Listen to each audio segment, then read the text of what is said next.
to Mock the Week. I'm Dara Breen. Joining this week are Andy Parsons, Joe Caulfield and Russell Howard, Frankie Boyle, Hugh Dennis and Mark Watson.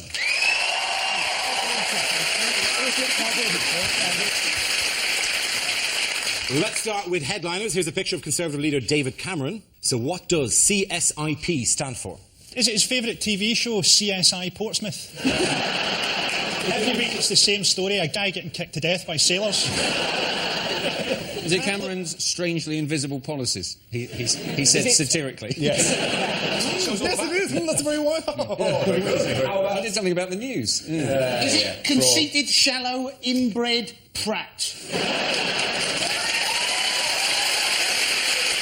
See, in a sense, he also did something about the news, but he called him a prat at the end. Yeah. Is it Cameron's sushi included polonium? Tremendously tough. Is it Cameron slips in poles or something like that? Is it something like Cameron slump in poles? Neither of you are Is it correct. Conservative slip in poles? You go for Conservative slip in poles? I reckon. The answer is Conservative slide in poles. So actually, none of you got the correct answer. I'm off. The answer I was looking for was Conservative slide in polls. With a Brown bounce in full effect, the government have achieved their highest poll ratings for 2 years. They have a 7-point lead over the Tories, further increasing the growing pressure on David Cameron, who, like me, finds the term the Brown bounce to be slightly distasteful. It's only something achieved by stretching cling film over the toilet as an army prank of some description. How has it gone wrong for Cameron? Because he's practically invisible. Because Gordon Brown has announced policies exactly the same time as he has, every day for the last 2 weeks. And most of Gordon Brown's policies have been more interesting. Do you see Brown's thing this week was he said he wanted all government buildings to fly the Union Jack as a message to terrorists? A message that says, these buildings are worth bombing? As a matter is, why has this man caused a problem for Gordon Brown? He's stolen his iPod. He's playing it with their disgraceful. I think the actual answer to this. Yeah, good. It's because of the diplomats. It is because of it. Who is he, firstly, on? This man? Oh, this is Putin. It is indeed Putin. Very good. The facts I can do, it's just some of the humour doesn't go as well. The reason that he's been a bother to Brown is that we want this the guy who poisoned. Allegedly poisoned. Ligovoy to come back from Russia, to be extradited from Russia. But why would we want him? He's radioactive. You don't want him. See what you like about Litvinenko? He was a brilliant spy, wasn't he? He was a master of disguise. 1 minute he was a sort of 40-year-old man, next a very old, withered man. We didn't give a shit about Litvinenko, did we? Until we found out they'd put polonium in his tea. Oh, that got the British people furious. That is no way to treat a cup of tea. OK, which other Tory has been in the news this week? Are you suggesting Vladimir Putin is a Tory? No. He's quite conservative, you have to admit. It was Boris. It's Boris, yes, of course it is. I'd like to see Boris Johnson, like if he's standing for mayor, to just apologise to everybody in advance. He just should do his opening speech going, I'd like to apologise to lesbians, Muslims and the deaf. I said the deaf. It would be so great. It would be genuinely so great if he won, because you just know he'd just rock out. Sorry, I'm late. I woke up wearing flippers in a canoe full of strawberries. What's happened? Peckham has been bombed. It's rough as arseholes, isn't it? He would set up a London confusion centre. Do we like him? Who likes him? Yeah. I like him around, but I wouldn't really let him be mayor of Trumpton, really. Perhaps one of those kind of mayors who just wears a gold chain at Fates and welcomes people in. Not the one in charge of 500 staff and a £4.7 billion budget. He's the sort of person who, like 200 years ago, would have died aged 30 leading a cavalry charge into a volcano. Surely syphilis would have got him first. He's been making an effort, hasn't he? Yeah, he definitely has. Keeping beautiful old traditions alive like that. He actually had to go up to Liverpool, didn't he, to apologise. And then straight afterwards he slagged off Portsmouth and he had to apologise to them. And then he slagged off Papua New Guinea for being a bunch of cannibals. I was looking forward to him going over to Papua New Guinea to apologise and then them eating him. That would have been brilliant, wouldn't How it? funny would it have been if he was on the flight and somebody just put steak seasoning on him whilst he was asleep? There you go, Papua New Guinea, let's test the theory, shall we? That seems to be a change of parsley. Did you see the reply from the people of Papua New Guinea when he called them cannibals? Wasn't to say, how dare you? They said, no, they went, how dare you? That hasn't happened for over 40 years. Another thing, you know, when he said if you vote Tory, it will cause your wife's breast to increase in size. Yeah. And it worked. should have kept that to myself. I don't think is anyone that excited by the idea of London Mayor? I don't think London Mayor's that exciting a position at the moment. I mean, in 50 years' time, when London has to raise itself on hydraulic legs to fight Tokyo for resources, we all cling on to Primrose Hill. It's going to be an important job, but now, I mean, who cares? Which other blue-blooded public figure heads the headlines this week? There's a Smurf who's on the loose. Is it the Queen? It is the Queen, yeah. Queenie was fantastic. I thought it was absolutely brilliant, I think. So she's having a picture taken, she's got her tiara on, and this matted costume with, you know, a purple trail of 10 feet or something. And what I didn't realise about the Queen is she's fantastically sarcastic. So the photographer goes, will you take your tiara off to make it less dressy? And the Queen goes, less dressy? What do you think this is? I thought that's fantastic. So now, every time she says something, I think, oh, she's being sarcastic. So when she's there going, oh, you're going to entertain me with native dance, how thrilling.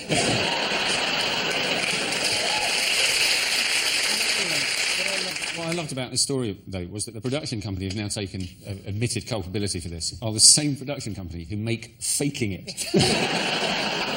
I think the Royals, right? The Royals, I think, are so pampered and live in such luxury that when they go outside of that, they don't know if they're being shown round a disaster zone or not. Oh, are you a landmine survivor? No, you're an Olympic swimmer. Well done. They don't know the difference between a refugee camp and an Ibis hotel. I knew that. But the thing, it just didn't bother me. It's just the hoo-ha. People, oh, the Queen, I can't believe it. And you think, well... It didn't shatter your trust, did it? Not in any way, you know, but it would have been better if they'd have, you know, if you're going to make stuff up, then go crazy. I say it would be great just to have images of her punching a swan repeatedly. I'm the only one that can hit you. You know, that's interesting. It has been, you know, just in a long line of apology, as if, you know, because television, it turns out, has been lying to us. I know. All this time. I know. Well, listen to this. I found out this week. Pudsy's eye. Nothing wrong with it. Sometimes it's on different sides. Yeah, Pudsey forgets himself. Do you know this thing about, like, phone-in quizzes and stuff like that? Oh, it's like these producers think we're stupid or something. You think, they've just asked you if you think the capital of France is Jack Nicholson. I'm waiting for the cash in the attic scandal to smash. Where somebody goes, wait a minute, he rang the doorbell, but the woman was already wearing a microphone. What's going on here? And then it was a shot over her shoulder, as if there was already a camera team in the house. It's like they knew they were coming. I didn't find it in the attic, I found it in the spare room. By the way, Madam, why was last Sunday, this is not really anything to do with the stories that have come before, why was last Sunday special? Well, I had a fantastic barbecue. Okay. But that happens in your life all the time. Well, Sunday is barbecue day, you're right. Well, every Sunday's special because of the Lord. I should be honest, Mark. I'm surprised it's come up now. It was St. Swithin's Day.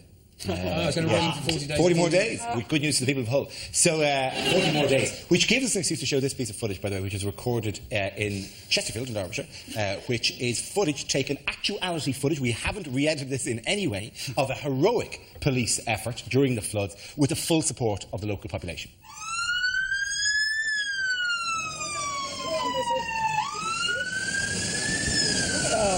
Oh, well done.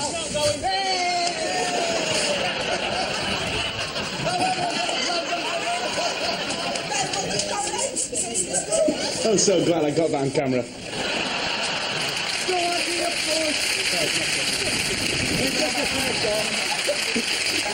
Wow. Good that, you know, even in the face of that adversity, people couldn't get to their house, they could still laugh. These are bad times in Hull if you're trying to get your house dry, but they're great times if you're a crime fighter who likes to dress up as a shark, Darren. It's not all bad. We've now got 2 lake districts, and Sheffield suddenly has a fishing industry, which largely catches DVD players. At the end of that round, I'm going to give the points to... Could go either way, we'll just give it to Frankie, Hugh and Mark, eh?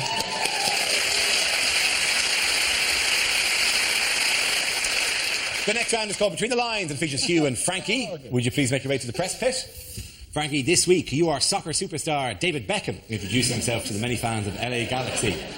Hugh will tell us what he really means. I'm glad to have this opportunity to let you know what I'm thinking.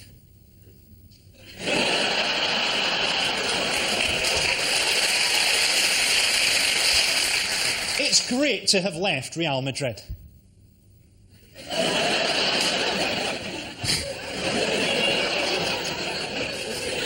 I hate Poland. I've bought a house in LA, right by the big Hollywood sign. I'd love to know what it says. Franklin has settled in well at an American school. He shot someone. My wife knows how much I love her. I sent her a text by mistake. I was surprised to learn that I was wanted by Scientology. I didn't know they had a team. Tom Cruise's wife, Katie, is always advising us to hire more staff. She keeps sending me notes saying, get help. Very good. Well done to both of them. Now we play a round called Spin the News Bottle. This game involves Mark, Andy, Frankie and Joe, so if you can make your way to the performance area, please. This is where we test our performers' stand-up skills. We spin our random news generator, it settles on topic, and anyone can volunteer jokes. The winner is the team with the best stuff. OK, here we go. Let's spin the wheel for the first topic. It is identity theft. The simplest things now you can't do without the threat of identity fraud. Like getting a passport. I went to get a new passport, queued for 2 hours, got to the front of the queue, and they said, sorry, you can't use this photo, it's not valid. Why? Your face is too big. My face is normal. Right? It's normal size, with a beaky nose, but I can't stab someone with that. Because of terror, there's all these rules now for passport photos. Your face can't be too close to the camera, you can't be smiling too much, you can't have a hat on, a gun, all this, right? What do you mean my face is too big? OK, immigration officers, maybe not the brightest people in the world, are they really going to look at your passport and go, yeah, that looks like you, except this man's face is massive? If this was you, you'd be a bloody giant. Well done, OK, let's spin the wheel again. And the subject is terror threat. Joe Coffin. I've been given quite a lot of thought to the whole suicide bomber situation. Now, what I'm thinking about particularly is their reward of 72 virgins, because I think they haven't really thought this through. Because what the suicide bomber is imagining as a virgin may be very different in reality.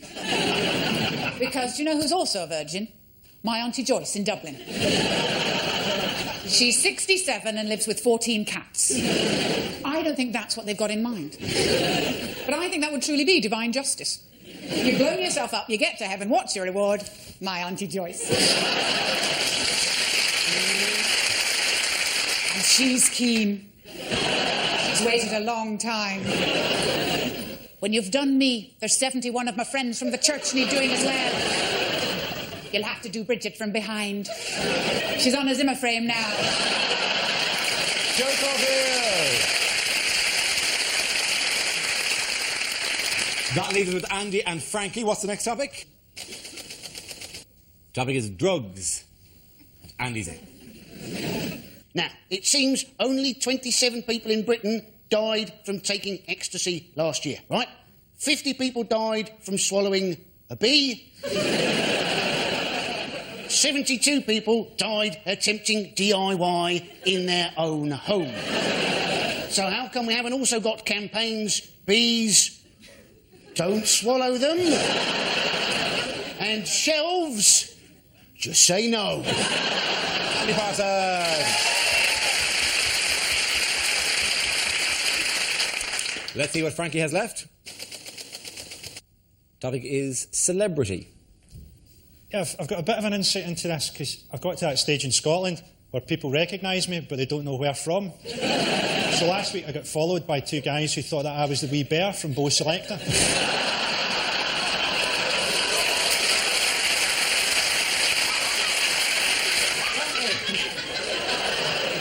Apparently, Catherine Zeta-Jones lives in LA, but she has bottles of air imported from Wales. When I want my house to smell like Wales, I just kick my dog until it farts. Pete Doherty, right? Does anyone else think that Pete Doherty is quite fat for a heroin addict? What's he been cutting his heroin with? A hollandaise sauce. Thank you, Royal. Points go to Frankie and Mark there. Come on, together. This round is called If This Is the Answer, What Is the Question? On the board, 6 categories. Joe, which category would you like?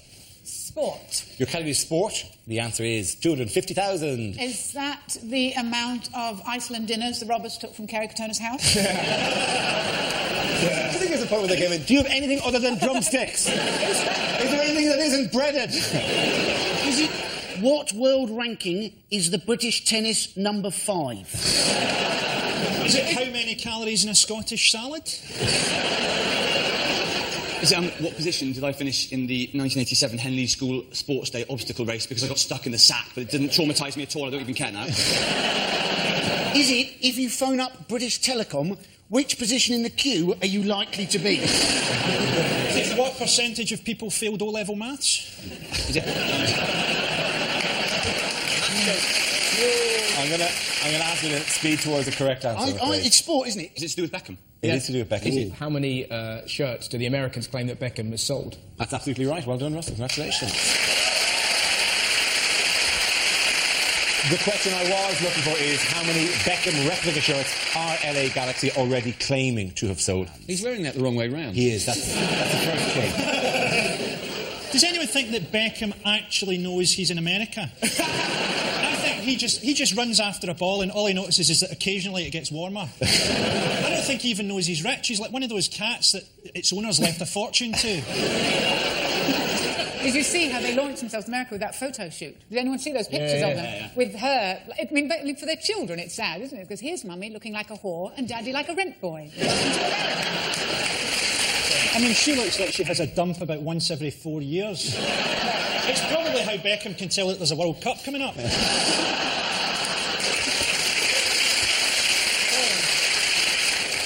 thing is, they're always afraid of stalkers and kidnappers, aren't they? And this is like the home of kidnappers. And she would make the perfect kidnap victim, because can you imagine how cheap it would be to start sending her body parts back through the post? You could fax them. My granddad said of the Beckhams the other day, it was great, he just stopped in front of the telly and went, she needs a meal and he needs a left foot. Yeah. And just one. Talking of sport, which major event continued this week? Cycling. Tour de France. And do we have any particular link to the Tour de France? Yes, we do. He's sitting next to me now. Indeed he is. Hugh, what did you do yesterday? I cycled the mountain stage, the 15th stage of the Tour de France. That is actually Hugh That's Dennis, me. on a bike. It was 199 kilometres, and there were 5 mountains, the smallest of which was just slightly bigger than Snowdon. And it took me 11 hours and 7 minutes. But it was only after about 10 hours and 50 minutes, and this was just to save my pride, that I overtook a French cyclist who had one leg. Tactically, were you there just going, I'll take him, I'll take him. Soon my moment will be here. I've got to get in. It's tactical. It's fantastic going downhill, though. When you get to the top and then you have 20 kilometres where you don't have to pedal at all. Here's a question. When you were going downhill the mountain, did you go, whee? Did you have to put the legs out and everything? Did you have spokey dokies? I didn't have spokey dokies. That would just be unnecessarily causing more hassle for you. I should have taken off these spokey dokies. As they're going, duck, duck, really slowly. On the top of the first hill, the guy I was cycling with, we both stopped for a pee, because you need it. You have to have one. You've drunk so much at this point. This is about 80 kilometres in. And 3 of us were standing in a group. And then me and my mate got back on our bikes. And Paddy, my mate, turned to me and went, the guy next to us had the most enormous cock I've ever seen. And that kept us going for about another 50. As a matter of interest, and this is a bizarre coincidence, when you were cycling at the mountain, I know it wasn't too much of a social occasion, did you meet this man? I don't know. I wouldn't recognise him without his helmet on. Who was that man? That man's my dad. Is he? Did he do it? Yeah, he did. He actually had a piss next to your mate.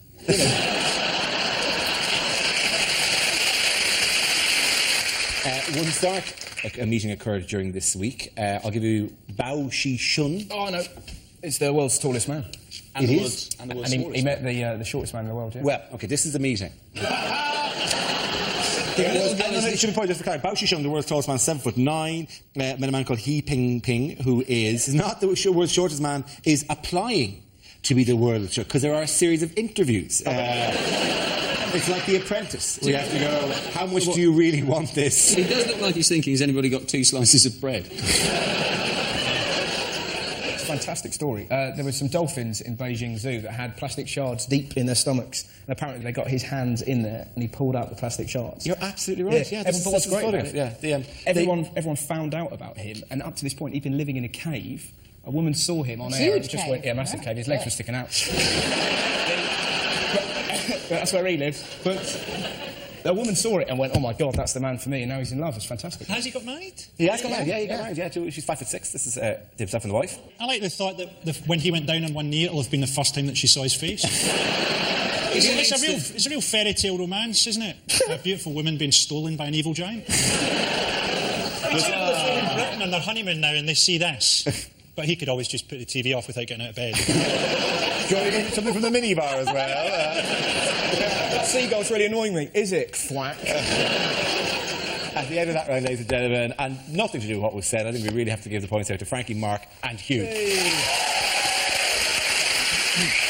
Now we come to our final quickfire round called Scenes We'd Like to See. This is for everyone, so if you could all make your way to the performance area, please. I will call out ideas for scenarios we'd love to see, and the performers come in with their suggestions. The first subject is the worst thing to hear over a tannoy system. Only you can hear me. The train to Nottingham will arrive in 5 minutes, which is a pity because this is Tesco. Second floor, but you can't get out. Welcome to our school sports day. Mark will probably get stuck in a sack. Ha, bloody ha. Can somebody come to the salami slicer, please?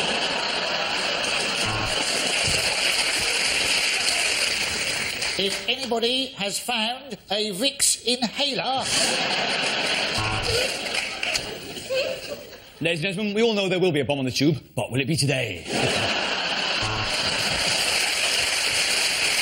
The lift doors are closing, leaving you trapped in an airless, windowless coffin, hurtling downwards at 100 miles an hour.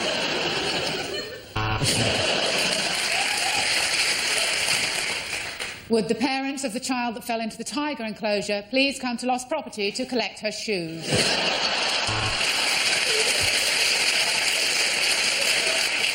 The plane's about to land in Glasgow. Passengers are reminded to set their watches back 25 years. The next topic is unlikely lines from the final Harry Potter book. Don't worry, Hermione, I can get rid of it. Chlamydia disappearo.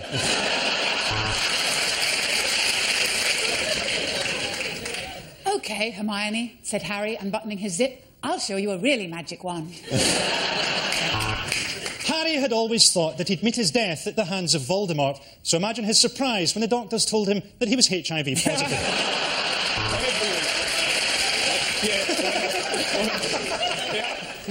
No, there is no post today, said Ron. The Owls are on a one-day strike over Midway through the orgy, Ron winked at Harry. This is better than Quidditch, his eyes seemed to say. It was a magic mirror that showed the future, and in it, Harry seemed to be a 30-year-old actor, appearing in something called The Bill. Get the snitch, said Harry. I'll tie him down and you can drill through his kneecaps. As the old man stood in front of him in his robes, clutching his wand, Harry regretted transferring to Catholic school.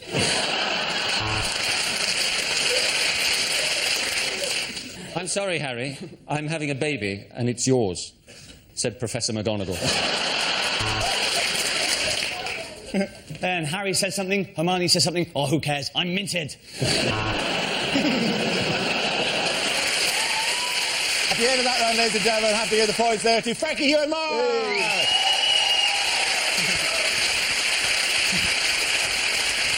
It's the end of the show. This week's winners are Frankie Boyle, Hugh Dennis and Mark Watson. Commiserations to Andy Parsons, Joe Caulfield and Russell Howard. Thank you for watching. See you next week. Good night.